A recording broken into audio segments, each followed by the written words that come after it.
Hi, welcome. Enjoy the content. Subscribe and turn on notifications. Sarah met James during her second to last semester of college in an elective class. She almost didn't take.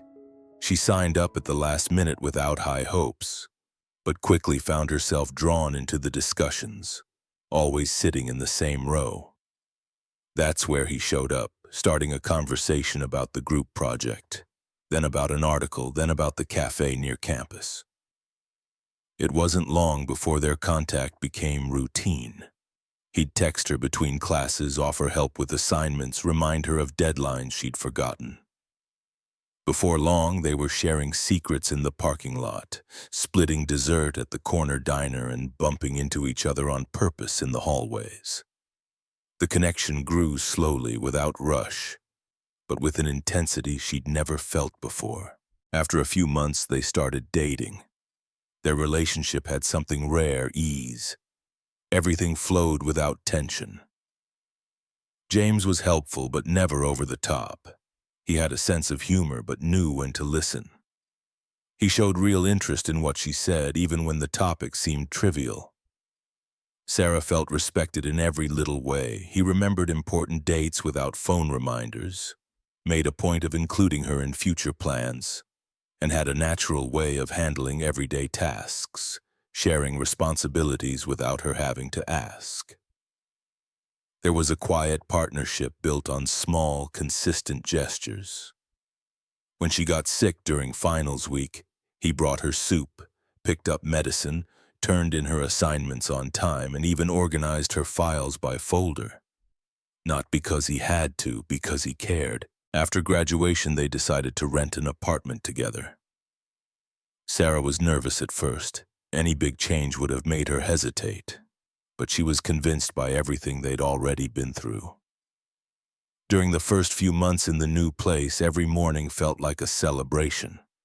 They'd have coffee together, split bills, talk about the neighbors, go grocery shopping on Saturdays. James left sweet notes stuck to the bathroom mirror or tucked into the pages of her books. Sometimes he'd make her favorite meal when she came home tired from work without making a big deal about it. He listened with genuine attention, even when she just needed to vent without asking for solutions. He gave her shoulder massages without her having to complain about pain. He'd hold her hand on the couch while watching TV, as if that simple touch was enough to make him feel at peace. Sarah felt safe. She didn't have to pretend to be strong all the time or hide her vulnerabilities. He knew her on good days and on hard ones, and he stayed. One Saturday, while sorting through a box of old photos, she admitted she'd never felt so at ease in a relationship. James didn't give a speech. He just smiled and said it was nice to hear. Moments like that filled her heart with certainty. Their relationship felt mature, solid, built on real foundations, not fleeting illusions. Sarah's closest friends noticed the change in her too. She seemed lighter, more confident, less anxious about the future. Some even joked that she'd finally found her balance. Her sister once said it was beautiful to see her with someone who added to her life instead of demanding or competing with her. Sarah's work also reflected this emotional stability. She performed better, got more involved in projects, and could actually relax on weekends. The feeling of having a home, not just a house, became part of her daily life. Of course, there were disagreements. Like any couple, they had different opinions on certain things, and sometimes their preferences clashed. But both knew how to talk. They didn't fight to be right. They worked to resolve things before they turned into walls. That strengthened their trust. James never avoided conversations. Sarah, even when afraid of seeming dramatic, said what she felt, and he listened. This kind of exchange made her feel genuinely loved, desired, and respected for a year and a half. To her, the relationship was exactly what she'd always wanted. Calm love, daily presence, true partnership. Nothing about it required extreme sacrifices or hidden strategies. She believed she'd found what so many people spend years searching for. For a long time, she was sure nothing could shake what they'd built together. It was during a casual moment of curiosity that Sarah started watching relationship videos on YouTube and Instagram. The algorithms fed her content about feminine strategies, how to make him value you, why men lose interest, and other advice disguised as truths. At first, she watched out of curiosity. She even laughed at some ideas that seemed ridiculous, but seeing thousands of likes on comments like, "This worked for me," or "I did it and he was putty in my hands," made her wonder if she was doing something wrong in her own relationship. Even though she loved James, she began questioning whether she was too predictable. She started noticing things she hadn't before. For example, he no longer texted her during work hours like he used to. Romantic dinners became less frequent. She began interpreting this as a sign that she was no longer a priority. A thought she'd never had before started haunting her. What if he stopped admiring her because she was too available? It didn't make logical sense, but it sounded convincing with so many experts claiming the secret was emotional scarcity. Sarah, who had always been open and honest in her relationships, started seeing her openness as a mistake. The change was subtle at first. When James tried to talk about his day, she gave shorter answers.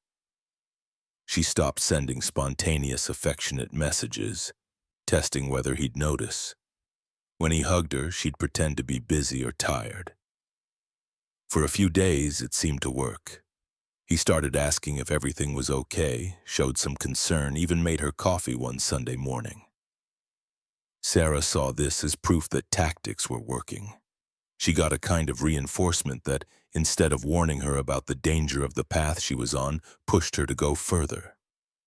She began controlling when she replied to his messages, avoiding eye contact during deeper conversations, and limiting affection to strategic moments. She thought she was being smart, taking control of the dynamic. Inside, she told herself it was temporary, that it would make him appreciate what they had more. Deep down, she still loved him deeply, but she started treating that love like a tool. She began measuring, rationing, weighing every action. Everything became calculated. Every move had an intention behind it. Without realizing it, she turned what was once light and spontaneous into a silent kind of performance. The problem was that James didn't react the way the videos predicted. Instead of becoming more passionate, more attentive, more persistent, he simply respected her new behavior. If she pulled away, he gave her space. If she rejected affection, he didn't push. When she started cold conversations, he stayed polite, but didn't force intimacy. This confused Sarah. She expected resistance, expected him to pull her back like the influencers promised. But all she got was calm, distant behavior, like someone accepting that the connection had changed. She started thinking he was detaching. She considered increasing the coldness even more to see if he'd react. She began canceling plans last minute, acting bored when they were together, going out with friends and posting photos suggesting freedom. She wanted to provoke a reaction. Any reaction, jealousy, discomfort, anything to prove passion was still there. But he'd just say, "Okay," and go back to his routine. What Sarah saw as disinterest was actually a response to the new pattern she'd created. The more she played these games, the more James withdrew. For an entire week, he didn't bring up their relationship. He didn't ask why she'd changed. He just treated her with polite kindness like they shared a roof, but not the same feelings anymore. Sarah started feeling uncomfortable. She felt ignored, invisible. She couldn't admit she'd caused this shift. She'd go to bed angry, feeling like he was winning some imaginary game. But what she didn't understand was that there was no game. He was just adapting. In that quiet process, he was starting to emotionally detach from what had once been the center of his life. One Wednesday, she left a prepared meal in the fridge like she used to do in the early days of their relationship. hoping he'd see it as a gesture of reconciliation. When she got home, she saw he'd eaten something else and thanked her politely without even mentioning the meal she'd left. That hurt more than any argument. Sarah realized that in trying to teach him how to value her, she'd done the opposite. She'd taught him how to live without her. In that moment, for the first time, she truly feared losing him. But instead of stepping back, she held tighter to the idea that she needed to stay firm in her strategy. Maybe because she'd given in too soon. The videos said the turning point would come when he felt the emptiness of her absence. But in that apartment, the emptiness was growing for both of them. The difference was that Sarah still hoped for a turnaround. James quietly was beginning to accept the end. It was supposed to be just another exhausting Monday. Sarah had faced a series of tense meetings at work, tight deadlines and demands coming from every direction. When she left the office, all she wanted was to go home, take a shower, lay her head in James's lap and feel like the world could stop for a few moments.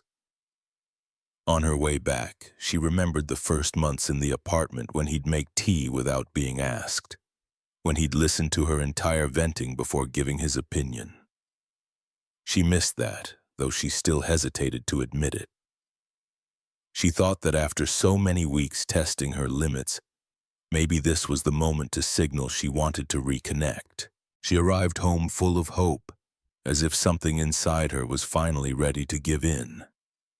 As soon as she walked in, she found James getting out of the shower, getting ready. He was preparing to go out with some friends he hadn't seen in a long time. She, who'd hoped for an invitation to dinner or at least a "how was your day," found herself facing an invisible wall. She said she'd had a terrible day, hoping that would be enough for him to cancel and stay with her. He just replied with shallow empathy, something like, "That sucks. Hope tomorrow's better," while putting his wallet in his pocket. Sarah froze. That response, which might have seemed harmless in another context, it felt like a knife. It was as if he'd made it clear her exhaustion was no longer his responsibility. She stared at him, waiting for him to get it. He, on the other hand, avoided extending the conversation like someone who already understood there was no safe space between them. When he finally asked if she minded him going out, she answered with a sharp, "Do whatever you want." The words came out mixed with hurt and pride, but the effect wasn't what she'd hoped. James didn't beg to stay. He didn't try to figure out what she really meant. He just said okay and left. When the door closed, silence filled the room with a weight she couldn't bear. Sarah sat on the couch and broke down.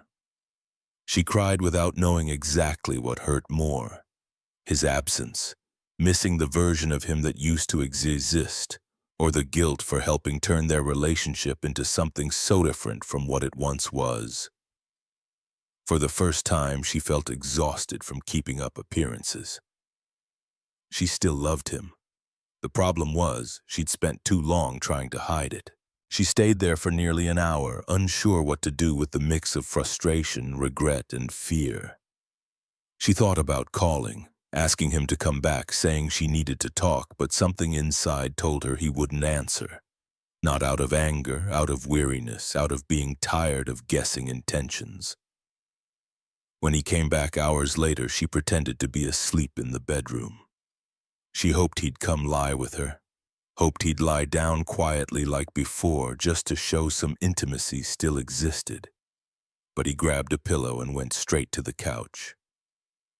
She heard his steps and the sound of the cushion shifting. She wanted to get up, but pride held her back. In the morning, she woke up to find a note on the kitchen table. "I'll be back later today. Have an important delivery." The kind of note that once warmed her heart now felt cold, neutral, technical. It was as if he'd become a polite roommate. Over that week, she tried to bring back small, affectionate gestures. She asked how his day went, offered coffee, sent funny stickers on his phone. His replies were always polite but impersonal. He'd thank her, smile slightly, but wouldn't go further. His eyes no longer had that old spark. It was like he'd closed a door inside and thrown the key away. Sarah started realizing it wasn't enough to just go back to being herself.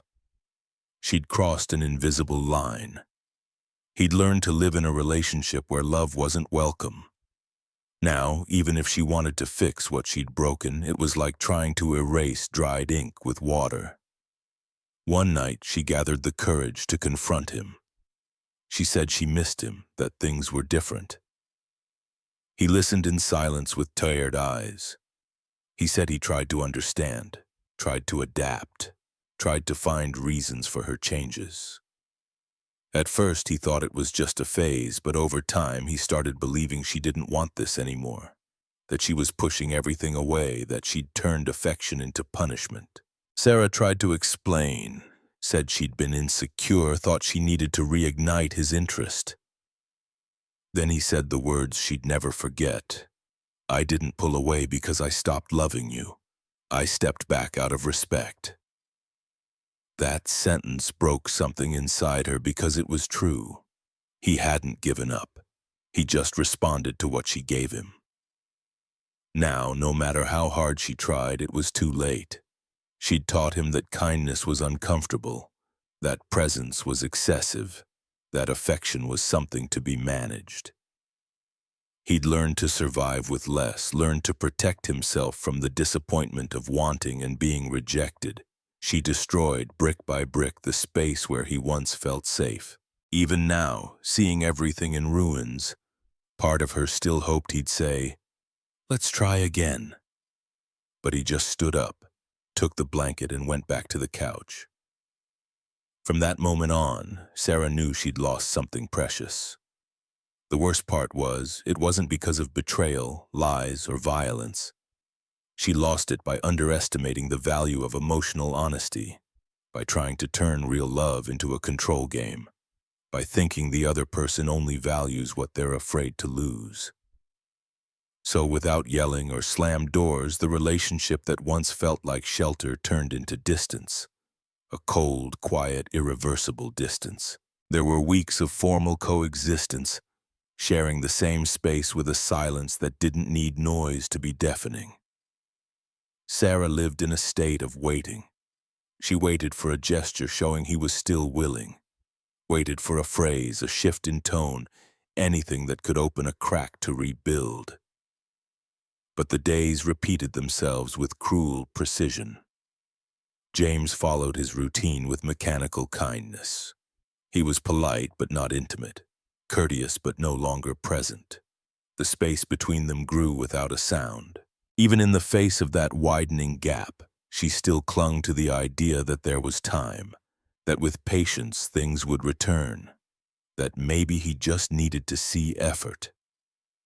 Sarah started cooking his favorite recipes again, leaving his towel folded on the bed, asking more carefully about his work projects. She tried to recreate the details from when love felt natural, but now everything seemed forced. A one-woman play where she performed alone. James would thank her, but his eyes stayed empty. He'd reply politely but without warmth. He started working later, signed up for an online course, accepted invitations he used to turn down. Slowly, he built a new life where she was no longer central. Sarah saw it and blamed herself. The final attempt came one night when she prepared dinner, lit candles, and set the table just like in the good old days. When he arrived, he looked surprised but sat down. They ate in silence for a few minutes until she said, voice trembling, that she missed him. Not his physical presence, but the man she used to share dreams, plans, and simple laughs with. He put his utensils down, took a deep breath, and stared at his plate for a moment. He said he also missed who he was with her, and he was sorry because he tried with everything he had to preserve it. But there came a point when giving up wasn't cowardice. It was survival. She tried to argue, brought up everything that could still be rebuilt, said she understood her mistakes, regretted them, needed a second chance. He listened to it all calmly, in silence. And in the end, with a steady voice, he said he no longer felt emotional safety between them, that there was no solid ground left to build on, that anything they tried from here on would be built on rubble, and he didn't want that for her or for himself. It was as if the passionate man who once asked permission to change the subject had learned to be firm, not out of revenge, out of self-respect. The next morning, James started packing some clothes. He said he'd stay at his brother's for a while until he figured out the next step. Sarah watched in silence, eyes filling with tears, feeling every small movement like a warning of the end. He left a note on the table, short, direct, thanking her for the good years and wishing her peace. When he closed the door, she felt like the air had been sucked out of the room. For the first time in months, the apartment was completely empty. The scariest part was realizing it wasn't just his absence. It was the absence of everything they'd built together. The days that followed were hard. Sarah tried to keep going, but everything around her felt heavy with memories. His toothbrush still in the bathroom, the playlist he used to play while doing dishes, the spare key forgotten in the drawer. Every small trace of him now reminded her of how much she'd undervalued what she had. One afternoon, a mutual friend, Emma, texted saying she'd seen James at a cafe with a woman named Lily, his co-worker. They said they looked good, laughed a lot, and that he seemed lighter. It hit her in a way she didn't expect. It wasn't jealousy.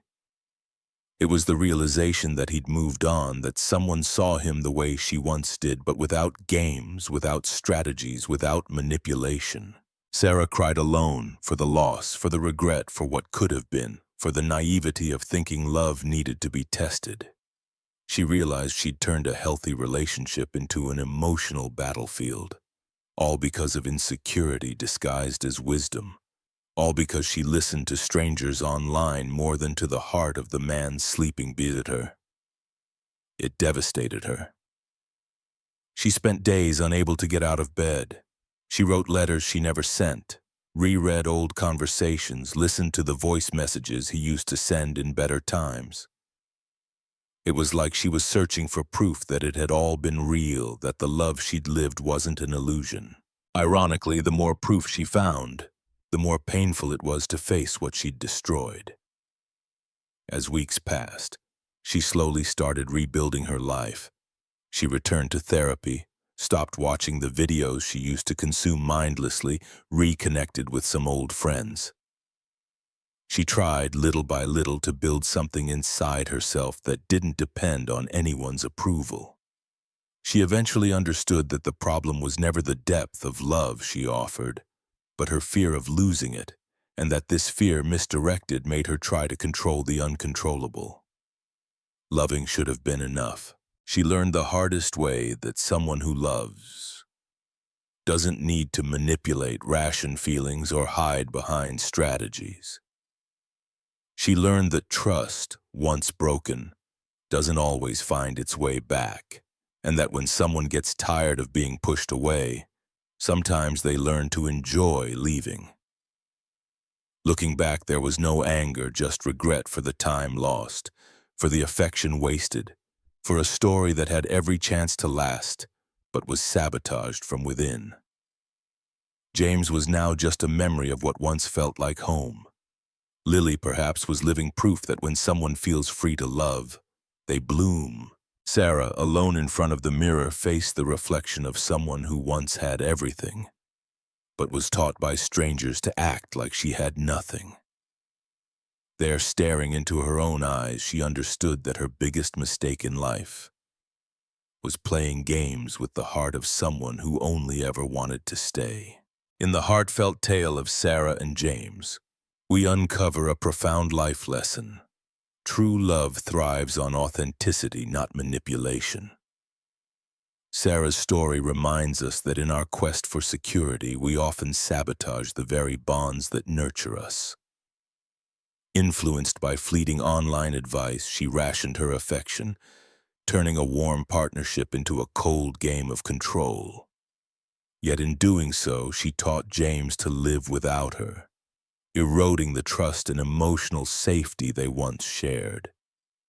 This narrative tugs at the heartstrings, illustrating how insecurity disguised as strategy can shatter something irreplaceable.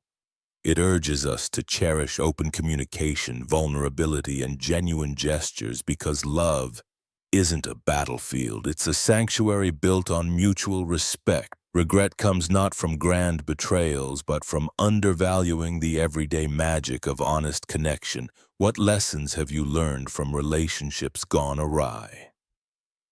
Share your thoughts in the comments below. Your stories could inspire others.